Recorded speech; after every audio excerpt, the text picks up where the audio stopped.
আসসালামু আলাইকুম গাইজ, কেমন আছেন সবাই? আশা করি সবাই ভালো আছেন। আলহামদুলিল্লাহ, আমরাও সবাই ভালো আছি। চলে আসলাম আজকে আমার আর একটা নতুন রেসিপি নিয়ে। আমি আজকে রান্না করব, প্রথমেই দেখলেন চিংড়ি মাছ, লাউ দিয়ে চিংড়ি মাছ রান্না করব আর চিংড়ি মাছ ভুনা করব। তো দুইটা রান্নার জন্য আমার যা যা গুছানোর দরকার আমি সেগুলো গুছিয়ে নিয়েছি, আপনারা দেখতে পারলেন। আমি চুলার উপর কড়াই দিয়ে দিয়েছি, এবার দিয়ে দিলাম তেল। আমি আজকে একটু আমার রান্নাটা ভিন্নভাবে করব। তার কারণ আমার রান্নাটা আমি আজকে চিংড়ি মাছটা কষিয়ে রান্না করব।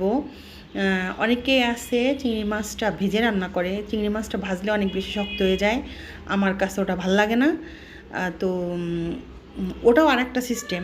যাই হোক, তো আমি পেঁয়াজ মরিচটাকে ভেজে নিলাম, আমি অল্প মরিচ দিয়েছি, এরপর আবার দিব।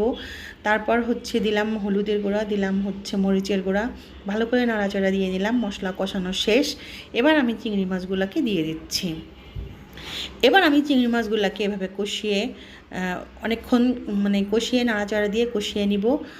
আপনারা এভাবে ট্রাই করতে পারেন, রান্নাটা অনেক বেশি মজা আর অনেক বেশি মজা লাগবে। তো এই তো আমি মাছগুলোকে কষিয়ে নিয়েছি, প্রথমে ঢাকা দিয়ে রেখেছিলাম, তারপর আবার করে এবার আমার মাছগুলোকে কষানো শেষ, তার মধ্যে আমি লাউগুলোকে দিয়ে দিয়েছি। এবার আমি লাউয়ের মধ্যে দিয়ে দিলাম লবণ, আর এবার আমি ভালো করে এটাকে নেড়ে চেড়ে নিব। আমি এটাকে ভালো করে মেখে এবার ঢেকে দিলাম। এবার ঢাকনাটা উঠিয়ে আমি প্রথমবার ঢাকনাটা উঠালাম, তারপর আমি আবার একটু লাউগুলাকে নাড়িয়ে চাড়িয়ে দেব, আবার ঢেকে দিয়েছি। এবার আমি আবার ঢাকনাটাকে যখন উঠালাম, দেখেন লাউয়ে কত পানি গলছে। লাউয়ে সবসময় লাউ তরকারিটা একটু পানি গলে, লাউ শাক এগুলাতে। তো এবার আমি আরও কতগুলো কাঁচামরিচ দিয়ে দিলাম লাউয়ে।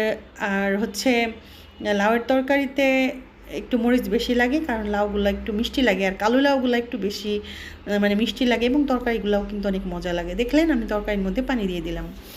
তো ওটা আমার প্রথমবারের পানি ছিল, এবার আমি ঝোলের পানি দিয়ে দিয়েছি। লাউগুলা কিন্তু অনেক সুন্দর সিদ্ধ হয়ে গিয়েছে, সেটা আপনারা দেখতে পারলেন।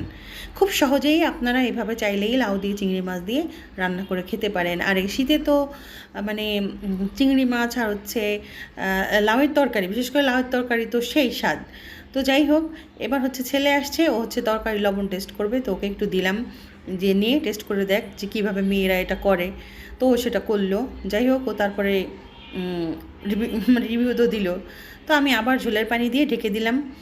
তো এবার আমি আবার ঢাকনাটা তুলে নিলাম, আমি ধনিয়া পাতা আর জিরার গুঁড়া দিয়ে দিলাম। আর লাউয়ের তরকারিতে অবশ্যই ধনিয়া পাতা আর জিরার গুঁড়া এটা লাগবেই, এটা ছাড়া কিন্তু লাউয়ের তরকারি মজা হবে না। দেখেন, এটা আমার তরকারির শেষ লুক। আমি তরকারিটাকে ঢেলে নিব। দেখেন, আমি লাউয়ের তরকারিতে কিন্তু খুব একটা বেশি ঝোল লাগে না। দেখলেন তো আমার তরকারিটা কেমন হলো, অবশ্যই জানাবেন। তো আপনারা চাইলে এইভাবে রান্না করতে পারেন। এবার আমি চিংড়ি মাছ ভুনবো, তো সেই রেসিপিটা। তো আমি চিংড়ি মাছগুলোকে নিয়েছি, আমি চুলায় কড়াই দিয়ে দিয়েছি, দিয়ে দিলাম তেল, দিয়ে দিয়েছি চিংড়ি মাছ, এগুলোকে ভেজে নিব। আমি ভুনার জন্যে চিংড়ি মাছটাকে ভেজে নিব। তো এটাকে ভালো করে উল্টিয়ে টুলটিয়ে নেড়ে চেড়ে নিলাম। এই যে প্রথমবার উল্টাইলাম, আমার চিংড়ি মাছ ভাজা শেষ। এবার কড়াইতে আবার তেল দিয়েছি। যখন চিংড়ি মাছ কাটি তখন ওর পা ছিল, ছোট ছোট পা। তো আমার ছেলে বলছিল এগুলা খাবে, তাই ভেজে দিতে বলছিল, ওদেরকে ওটা ভেজে দিলাম। তো যাই হোক, এবার ভুনার জন্য আমি দিয়ে দিলাম কড়াই, তারপর তার মধ্যে দিয়ে দিলাম পেঁয়াজ। এবার পেঁয়াজ মরিচ আর তার মধ্যে টমেটো দিয়ে এবার একটু লবণ দিয়ে দিলাম। আপনারা যখন রান্না করবেন তখন যখন মশলা কষাবেন, কষানোর জন্য দিবেন এই পেঁয়াজের মধ্যে হালকা করে একটু লবণ দিয়ে দিবেন, তাহলে পেঁয়াজগুলো খুব তাড়াতাড়ি গলে যাবে। তো আমার দেখলেন পেঁয়াজগুলো গলে গিয়েছে। এবার আমি এর মধ্যে আদা দিয়ে দিব, এর মধ্যে দিয়ে দিলাম আমি হলুদ, এবার দিলাম মরিচের গুঁড়া, এবার মরিচের গুঁড়া দিলাম। এটাকে আমি ভালো করে নেড়ে চেড়ে নিব।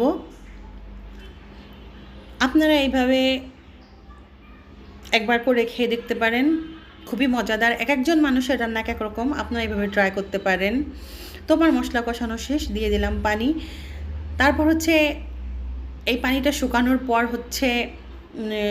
আমি সেই মশলার মধ্যে চিংড়ি মাছগুলোকে দিয়ে দিলাম। একটা ভিডিও তো পুরো সব দেওয়া যায় না, তাতে ভিডিওটা অনেক বেশি বড় হয়ে যায়।